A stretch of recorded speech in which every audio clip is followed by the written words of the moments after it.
कहानी की शुरुआत होती है जंगल में शिकारियों की एक टीम से, जिन्होंने कई सारे जानवरों को मार दिया था और ये सभी शिकारी जानवरों का शिकार करके उनकी खालों को निकालकर शहर में बेचा करते थे। ये लोग खालों को बांधकर बस यहाँ से निकलने की तैयारी करने ही वाले थे कि तभी जंगल के आदिवासी लोग इन पर हमला कर देते हैं और इन्हें चारों तरफ से घेर लेते हैं। जंगल के आदिवासी लोग बहुत ज्यादा गुस्से में होते हैं और इन पर तीर बरसाना शुरू कर देते हैं, जिससे शिकारी टीम के बहुत सारे लोग मारे जाते हैं। और ये आदिवासी कबीला इसलिए हमला करता है क्योंकि उनका जो सरदार होता है उसकी बेटी को किसी ने किडनैप कर लिया था और उन आदिवासी लोगों को लगता है कि ये इन्हीं शिकारी लोगों का काम है। ये लोग भी उन आदिवासियों से मुकाबला करते हैं, पर आदिवासी तादाद में ज्यादा होते हैं, इसलिए ये लोग उनका मुकाबला नहीं कर पाते और इनके कई सारे लोग मारे जाते हैं। अब शिकारी टीम के कैप्टन को भी समझ आ चुका था कि अगर आदिवासियों से लड़ेंगे तो हम सब मारे जाएंगे, इसलिए वो अपनी टीम से कहता है कि जितनी खाल हो सके उठाओ और उन्हें लेकर जल्दी से बोट पर चले जाओ। यहाँ मूवी का मेन कैरेक्टर ग्लास अपने बेटे के पास आता है और उसे जल्दी से बोट तक पहुंचने को कहता है। तभी ये लोग देखते हैं कि आदिवासी लोगों का एक और बड़ा ग्रुप आ रहा है,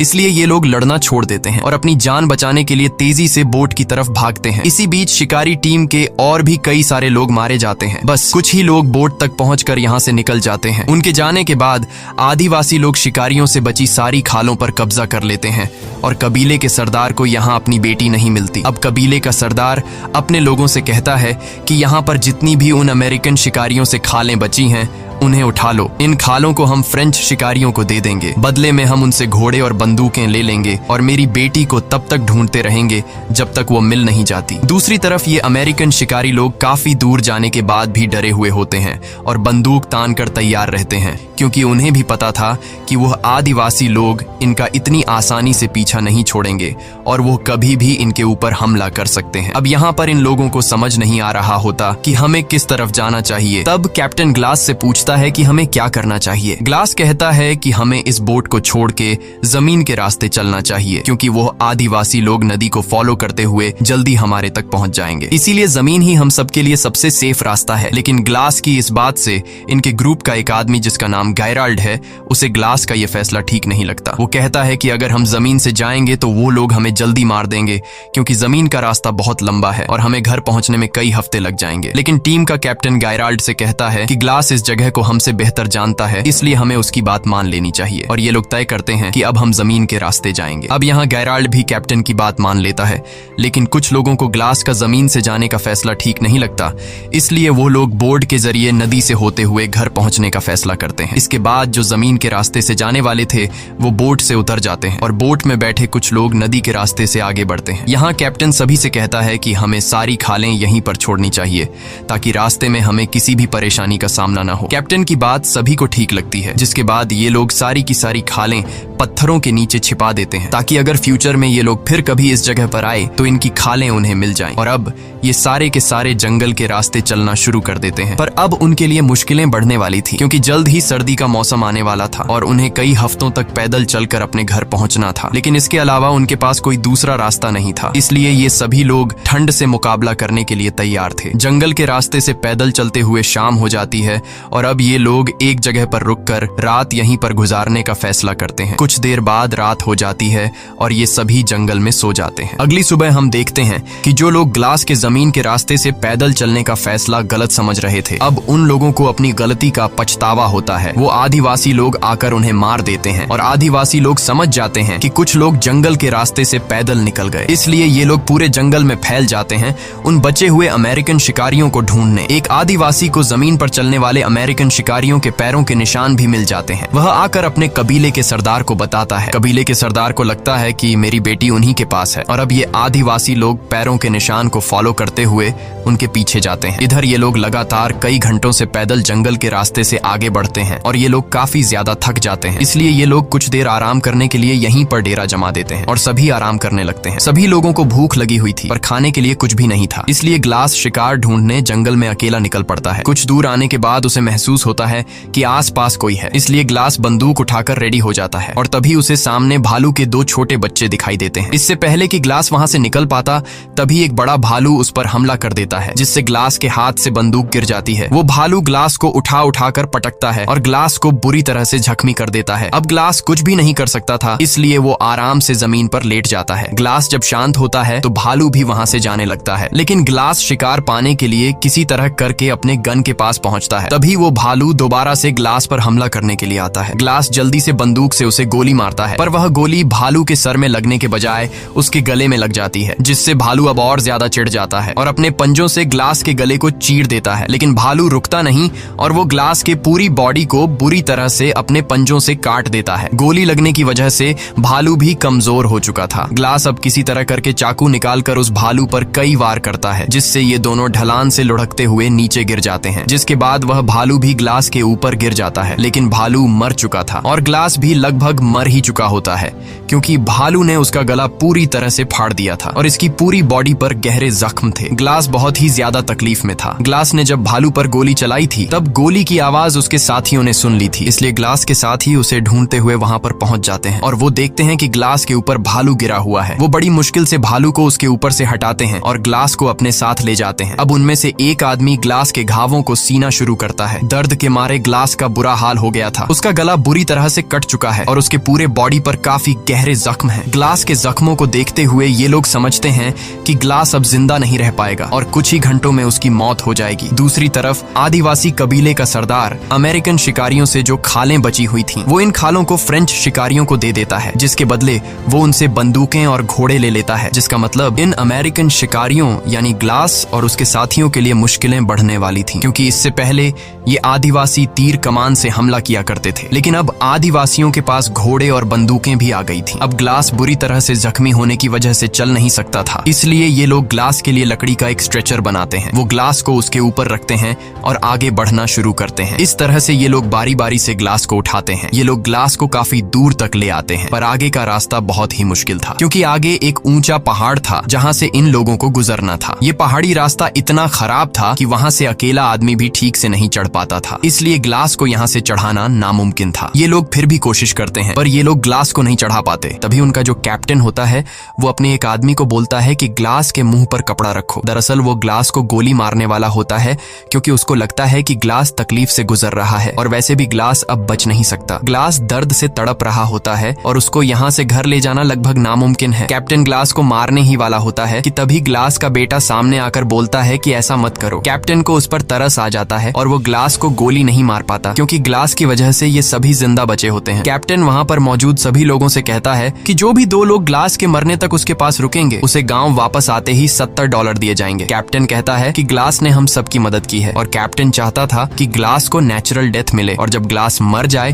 तो उसका अंतिम संस्कार करके वो 2 लोग भी वापस आ जाएं। अब ग्लास का बेटा फौरन बोलता है कि मैं रुकूंगा, और वहाँ पर एक लड़का और होता है जिसका नाम फ्रेजर है। वो कहता है कि मैं रुकूंगा चाहे $70 मिले या ना मिले। अब ग्लास का बेटा हॉक और फ्रेजर दोनों उम्र में छोटे थे, इसलिए कैप्टन कहता है कि एक और आदमी भी इनके पास रहना चाहिए। यहाँ गेराल्ड सामने आकर बोलता है कि मैं रुकूंगा, पर $70 बहुत कम है। तब कैप्टन बोलता है ठीक है, $100 मिलेगा। और तभी जो ग्लास का बेटा और जो दूसरा लड़का होता है वो कहते हैं कि तुम हमारे डॉलर भी रख सकते हो। ये सुनकर गेराल्ड कहता है $300 काफी है, इससे मैं अपना घर खरीद सकता हूँ, और वैसे भी 2 से 3 दिनों की बात है, इससे ज्यादा दिन ग्लास जिंदा नहीं बच पाएगा। और गेराल्ड भी उनके साथ रुकने के लिए तैयार हो जाता है। अब ये 3 लोग ग्लास के पास यहाँ पर रुक जाते हैं और बाकी सब आगे निकल जाते हैं। गेराल्ड ग्लास के पास ही बैठ जाता है और ग्लास के मरने का इंतजार करने लगता है, लेकिन ग्लास मरने का नाम तक नहीं ले रहा होता। अगले दिन ग्लास का बेटा और वो दूसरा लड़का पेट भरने के लिए शिकार और पीने के लिए पानी लेने चले जाते हैं। तब गेराल्ड पास ही में एक घड़ा खोदने लग जाता है, लेकिन गेराल्ड ऐसा क्यों कर रहा है? क्या वह ग्लास को जिंदा दफनाने का सोच रहा है? ये तो हमें आगे ही पता चलेगा। इस तरह से और भी कई घंटे गुजर जाते हैं और जब गेराल्ड देखता है कि ग्लास अभी तक नहीं मरा, तब वो गुस्से से ग्लास के पास आता है और ग्लास से कहता है कि तुम मरते क्यों नहीं? तुम्हारी वजह से हम सबकी जान चली जाएगी, क्योंकि आदिवासी लोग अभी भी पागलों की तरह हमें ढूंढ रहे हैं, और अगर आदिवासी यहाँ पर आ गए तो वो हम सबको मार देंगे और तुम अपनी जान जान देकर अपने बेटे की और हम सबकी जान बचा सकते हो। अब गेराल्ड ग्लास से कहता है कि अगर तुमने अपनी पल के नीचे झपका ली तो मैं समझ जाऊंगा कि तुम मरने के लिए तैयार हो। ग्लास बेचारा काफी देर तक कोशिश करता है कि उसकी पलकें न झपके, लेकिन तब गेराल्ड उसे कहता है कि मुझे लगता है कि तुम अपने बेटे को भी नहीं बचाना चाहते। ग्लास गेराल्ड की बात सुनकर अपने बेटे को बचाने के लिए अपनी पलकें नीचे झपका देता है। ये देखकर गेराल्ड ने उसके मुंह में कपड़ा घुसाकर उसकी सांस रोक दी और ग्लास अब तड़प कर मर रहा होता है। तभी ग्लास का बेटा आकर गेराल्ड को बंदूक से पीछे धकेल देता है। ग्लास का बेटा गेराल्ड पर बंदूक तान देता है और उसे मारने की धमकी देता है। गेराल्ड उसे समझाने की कोशिश करता है कि मैं ऐसा क्यों कर रहा था, लेकिन ग्लास का बेटा उसकी कोई बात नहीं सुनता और चिल्लाने लग जाता है, जिसके बाद गेराल्ड ग्लास के सामने ही उसके बेटे को पेट में चाकू मारकर मार डालता है। ग्लास का गला पूरी तरह से कटा होता है, इसलिए वो चिल्ला भी नहीं पाता। वो सिर्फ अपने बेटे को मरता हुआ देखता है और गेराल्ड उसके बेटे को उठाकर दूर एक जगह में छिपा देता है ताकि जब वह तीसरा लड़का वहां पर आए तो वह इसे न देख पाए। कुछ देर बाद जब वह लड़का वहां पर आता है, वो गेराल्ड से पूछता है कि हॉक कहाँ है। तब गेराल्ड उसे बताता है कि वो आसपास ही होगा, थोड़ी देर में आ जाएगा। ग्लास बेचारा उस लड़के जिसका नाम ब्रीजर है उसे बताने की कोशिश करता है कि गेराल्ड ने मेरे बेटे को मारा है, पर वह बता नहीं पाता क्योंकि उसके मुंह से आवाज नहीं निकल सकती। अब रात होती है, गेराल्ड और ब्रीजर सो जाते हैं। अगली सुबह गेराल्ड ब्रीजर को जगाकर उससे झूठ बोलता है कि मैंने यहाँ से कुछ ही दूरी पर 20 आदिवासी कबीले के लोगों को हमारी तरफ तेजी से आते हुए देखा। अगर वो यहाँ तक पहुंचे तो हमारे टुकड़े टुकड़े कर देंगे। ये सुनकर ब्रीजर डर जाता है और बोलता है कि अगर हम चले गए तो ग्लास और उसके बेटे हॉक का क्या होगा, जिस पर गेराल्ड कहता है कि अगर हॉक जिंदा होगा तो हमें ढूंढ लेगा। फिर वो लड़का कहता है कि ग्लास अभी जिंदा है और हमने कैप्टन से वादा किया था कि ग्लास के मरने के बाद हम उसका अंतिम संस्कार पूरे रीति रिवाज से करके यहाँ से निकलेंगे। ये सुनने के बाद गेराल्ड ग्लास को पैरों से पकड़कर बहुत बुरी तरह से खींचता है। ग्लास के पूरे शरीर में घाव होते हैं और वो दर्द से चिल्ला रहा होता है। अब गेराल्ड ने एक दिन पहले जो कब्र खोदी थी उसमें ग्लास को जिंदा डाल देता है और ऊपर से मिट्टी डालना शुरू कर देता है। तब वो लड़का कहता है कि ये तुम क्या कर रहे हो। गेराल्ड कहता है कि ये आज नहीं तो कल मर ही जाएगा और जैसा कि हमने वादा किया था उसका अंतिम संस्कार पूरे रीति रिवाज से किया जाएगा, तो मैंने अपना वादा पूरा कर लिया है। वो उसके ऊपर थोड़ी सी मिट्टी डाल देता है और वहां से चला जाता है और उस लड़के को बोलता है कि तुम भी मेरे साथ चलो। ब्रीजर को ग्लास के इस हाल के लिए बहुत दुख होता है। वो ग्लास से कहता है कि सॉरी मिस्टर ग्लास, मुझे जाना होगा, और ये कहकर वो पानी की एक बॉटल ग्लास के ऊपर रखकर वहां से निकल जाता है। अब यहाँ पर ग्लास अकेला है, वो तड़प रहा है। ग्लास कई घंटों तक उसी जगह पर जहाँ उसे दफनाकर चले गए थे अधमरी हालत में लेटा रहता है। वो सोचता है कि यहाँ पड़े पड़े वैसे भी मरना है तो क्यों न बचने की कोशिश की जाए। वो पूरी हिम्मत जुटाकर अपने हाथ पैर हिलाता है और बहुत तकलीफ से गुजरकर वो कब्र से बाहर निकलता है। ग्लास बहुत ज्यादा तकलीफ में होता है। वो रेंगते हुए सीधा उस जगह पर जाता है जहाँ उसके बेटे की लाश है। वो अपने बेटे की लाश को देखकर पूरी तरह से टूट जाता है और बदले की आग में जलने लगता है। उसके बाद वो अपने बेटे की लाश के ऊपर सिर रखकर सो जाता है। दूसरी तरफ सुबह होने पर गेराल्ड ब्रीजर को उठाकर कहता है कि जल्दी उठो, हमें यहाँ से निकलना होगा। आदिवासी कबीले के 12 लोग हमारे पीछे आ रहे हैं। ये सुनकर ब्रीजर गेराल्ड से कहता है कि तुमने तो कहा था हमारे पीछे 20 लोग लगे हैं। वो समझ जाता है कि गेराल्ड ने उससे झूठ कहा था, इसलिए वो गेराल्ड पर बंदूक तान लेता है। तब गेराल्ड ब्रीजर से कहता है कि तुम्हें तो मेरा शुक्रिया अदा करना चाहिए। मैंने तुम्हारी जान बचाई और तुम्हें डराना जरूरी था, क्योंकि एक अधमरे इंसान के साथ हम अपनी जान खतरे में नहीं डाल सकते थे। वैसे भी ग्लास मरने वाला था और अगर तुम जिंदा रहना चाहते हो तो मैं जैसा कहता हूँ वैसा करो, वरना तुम अकेले ग्लास के पास वापस जा सकते हो। ये सुनकर डर के मारे ब्रीजर गेराल्ड की बात मान लेता है और उसके साथ आगे बढ़ने लगता है। दूसरी तरफ ग्लास उसी जगह पर होता है और अब ग्लास को भूख लगती है। वो रेंगता हुआ एक जगह पर जाता है जहाँ किसी जानवर का स्कल पड़ा होता है। वो उसमें से एक हड्डी तोड़ता है और जो सूखा हुआ मांस होता है उसे खाता है। फिर वो रेंगता हुआ एक पहाड़ी के छोर तक जाता है जहां वो देखता है कि नीचे एक नदी है। ग्लास को अब प्यास भी लगी थी। वो बड़ी मुश्किल से उसी तरह रेंगता हुआ उस नदी के किनारे पहुंच जाता है और पानी पीने लगता है। लेकिन जब वो पानी पीता है तो पानी उसकी गर्दन से बाहर निकल जाता है क्योंकि उसकी गर्दन कटी हुई थी। अब ग्लास को सबसे पहले अपने घावों का इलाज करना था। उसके पास थोड़ा बारूद बचा होता है। वो सूखी घास इकट्ठा कर आग जला लेता है और थोड़ा सा बारूद अपनी गर्दन के उस हिस्से पर डालता है जहां गला कटा हुआ था। फिर वो एक जली हुई लकड़ी को अपनी गर्दन में लगाता है जिससे बारूद जलकर एक चिंगारी पैदा होती है और उस चिंगारी से उसकी गर्दन जल जाती है। वो ऐसा इसलिए करता है ताकि जलने से जो उसका घाव फटा हुआ है वो चिपक जाए। इस दौरान ग्लास को बहुत दर्द होता है और दर्द के मारे वो बेहोश हो जाता है। उसके बाद ग्लास कई दिनों तक उसी नदी के किनारे रहता है। वो पानी पीकर और मरे हुए जानवरों का मांस खाकर अपने आप को जिंदा रखता है। एक दिन वो आदिवासी कबीले वाले लोग उसी नदी के किनारे आ जाते हैं और इससे पहले कि वो ग्लास को देख पाते, ग्लास जल्दी से नदी में कूद जाता है। वो नदी में तैरता हुआ उन आदिवासी लोगों से काफी दूर चला जाता है। नदी के इस बर्फीले ठंडे पानी में रहने के बाद ग्लास का ठंड से बुरा हाल हो गया था। वो बहुत मुश्किल से आग जलाकर अपनी बॉडी को गर्म करता है और अब यहीं पर रहने का फैसला करता है। इस तरह से ग्लास को यहाँ पर रहते हुए काफी दिन गुजर जाते हैं। अब उसके जख्म भी ठीक हो चुके थे और ग्लास थोड़ा बहुत चलने लगा था। नदी के किनारे होने की वजह से उसे पानी की तो कोई कमी नहीं थी, लेकिन पेट भरकर खाना उसे बहुत मुश्किल से मिलता था। वो वहां नदी से मछली पकड़कर उसे कच्चा खाकर गुजारा किया करता था और अपने आप को जिंदा रखता। अब एक रात को जब वो सो रहा होता है तभी उसको आग की कुछ लपटें दिखाई देती हैं और जब वो उस तरफ जाता है तो वहां पर एक आदमी होता है जिसने बहुत बड़ा शिकार किया था और वो उसे खा रहा होता है। ग्लास उसके पास जाता है और जैसे ही वो ग्लास को देखता है वो अपना तीर और कमान उस पर तान देता है। ग्लास इशारों से बताता है कि मैं तुम्हारे लिए कोई खतरा नहीं हूँ, मुझे बस खाना चाहिए। वो आदमी समझ जाता है और ग्लास को खाने के लिए शिकार का एक टुकड़ा देता है और दोनों पूरी रात वहीं सो जाते हैं। सुबह उठकर वो आदमी जब ग्लास के जख्मों को देखता है तो वो ग्लास से पूछता है कि ये तुम्हें क्या हुआ है। तब ग्लास उसे बताता है कि मैं अपनी टीम के साथ शिकार पर था और मेरी ये हालत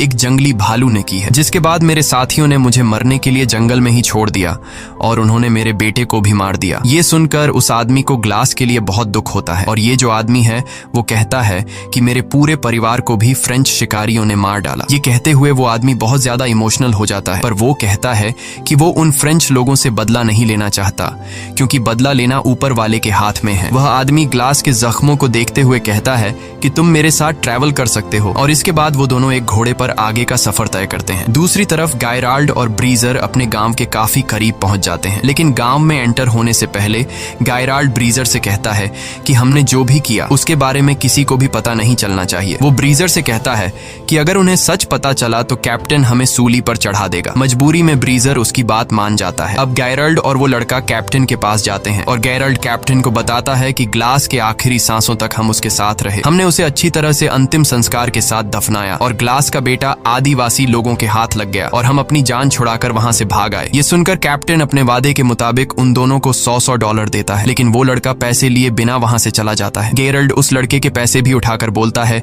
कि सफर में जो कुछ भी हुआ उससे ये लड़का सदमे में है, इसीलिए वो ऐसा कर रहा है और गैरल्ड भी वहां से बाहर निकल जाता है। दूसरी तरफ ग्लास बर्फ में उस आदमी के साथ आगे का सफर तय कर रहा होता है और तभी बर्फ का तूफान शुरू हो जाता है। ग्लास बीमार था और उसके जख्म सड़ रहे थे और इस वजह से वो बेहोश हो जाता है। इसके बाद वो आदमी ग्लास के लिए लकड़ी का एक छोटा सा झोपड़ा बनाता है और ग्लास के सारे कपड़े उतार कर उसे उसके अंदर रख देता है और उसे चारों तरफ से ढककर सामने आग जलाता है ताकि उसको गर्मी मिल सके। इस तरह से रात गुजर जाती है और अगली सुबह जब ग्लास उठता है तो वो चारों तरफ देखता है पर वो आदमी कहीं भी नहीं होता और जब वो थोड़ा आगे जाता है तो देखता है कि किसी ने उस आदमी को फांसी लगाकर पेड़ से लटका दिया है और वहीं कुछ दूरी पर ग्लास फ्रेंच शिकारियों को देखता है। ग्लास समझ जाता है कि इन्हीं लोगों ने उस आदमी को फांसी पर लटकाया है। अब ग्लास उनके घोड़ों तक पहुंचता है और वहां ग्लास देखता है कि एक फ्रेंच शिकारी एक लड़की के साथ रेप कर रहा है और ये लड़की कोई और नहीं बल्कि आदिवासी कबीले के सरदार की बेटी थी। असल में ये वही फ्रेंच शिकारी थे जिनसे आदिवासी कबीले के सरदार ने